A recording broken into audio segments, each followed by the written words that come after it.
night, dogs and cats living together, mass hysteria. Wow! Can you dig it? Can you dig it? Can you dig it?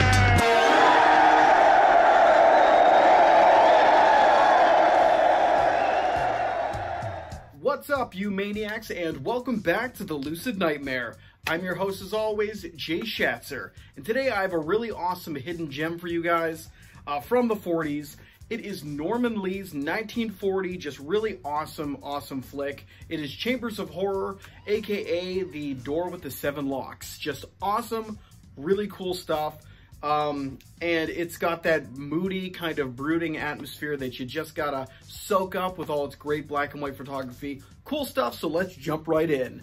Here is Chambers of Horror. Chamber of Horrors, aka The Door with Seven Locks, is a fantastic black and white 1940s British horror drama based on a novel by Edgar Wallace and filled with mystery around every corner. Filled to the brim with atmosphere and stark photography, this creepy production boasts a tremendous cast of charismatic performers that help pull the audience into its seedy story of greed, double crosses, and murder, all presented with expert craft and moody visuals. Intriguing throughout its hour and 19-minute runtime, and enthralling to the very last frame. Chamber of Horrors, aka The Door with Seven Locks, is a fantastic murder mystery which is a delight to get swept up in, as well as a pitch-perfect example of how mesmerizing the works of Edgar Wallace truly were. The film follows a beautiful young innocent woman named June Lansdowne, who after receiving a mysterious letter and key, comes to find that she is an heiress to a hefty fortune. Unfortunately, she's not the only one who has their eye on the riches. A handful of opportunistic goons and hired thugs aim to steal June's key, one of 6 others, meant to unlock a tomb filled with untold wealth. As June is unexpectedly swept up in the madcap murder mystery, she enlists the protection of recently retired Scotland Yard Inspector Dick Martin and her bubble-headed friend Glenda Baker, and they all travel to Dr. Manetta's mansion, an eccentric aristocrat who possesses the last key and lives in the estate that houses the catacombs, which are home to the infamous locked tomb. Will June and her friends uncover the secret of the door with 7 locks, or will they die in the process, surrounded in this den of thieves?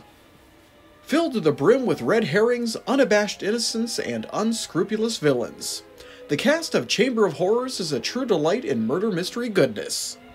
Each player, no matter how silly or serious, brings a weight to their performance, which fills in the world of backstabbings and turncoats to absolute perfection.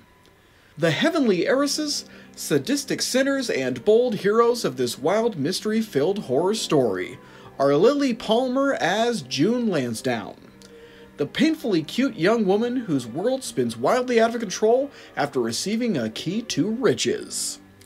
Romilly Lunge as Dick Martin, a recently retired Scotland Yard inspector turned love-struck hero and hardened protector. Leslie Banks as Dr. Manetta, an eccentric and wealthy debutante who has an unhealthy obsession with torture devices and acquiring more wealth.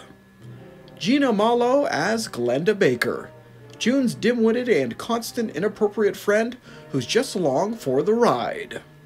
Richard Bird as Detective Inspector Cornelius Sneed, a super sleepy sleuth who pitches in to help Dick Martin in solving the case of the locked room. And finally, David Horn as Edward Havelock, a financial advisor and executor of the estate handling the affairs of the mysterious door with the 7 locks. With varying degrees of whimsy and brood, the cast does a remarkable job with the topsy-turvy story of Chamber of Horrors, and they all make it one hell of a unique production. In grand murder mystery fashion, the atmosphere and tone of Chamber of Horrors is rather schizophrenic, spanning from haunting catacombs and macabre locations filled with tremendous brood and dire situations, juxtaposed against whimsical banter and comedic beats between all the diverse characters of the picture. There's a good deal of fun to be had with this little murder mystery, thanks to the outstanding cast and their classic personalities. And the combo of stark black and white photography and the gothic locales greatly enrich the quality of the production. Front and center though, and the beating heart of the picture, is the intriguing mystery behind the door with the 7 locks, and the villains behind the murders taking place. It unfolds gradually, and with frequent twists and turns, making the flow of the narrative exceptionally enjoyable thanks to the charisma and likability of our main hero characters. If you love stark and brooding photography, infused with an engaging murder mystery, all the while able to inject fun into the mix, then you will absolutely love this 40s classic. In the end, Chamber of Horrors, aka Door with the 7 Locks, is a fantastically entertaining British horror flick, an unquestionable, thrilling thriller. And there you have it, freak shows. That is the awesome, very atmospheric, and brooding horror mystery that is Chamber of Horrors. Just a really awesome flick. I'm glad I've stumbled upon this little gem because it has a great mystery to it, a really cool story, and I kind of got caught up in it. But guys, that's it for me today. Hope you enjoy that one, and I hope you like what I'm doing here. If you do, please like and subscribe, and if you have some time on your hands, leave a comment below because I love hearing from you guys. But until then, I'll see you at the next Lucid Nightmare. See ya!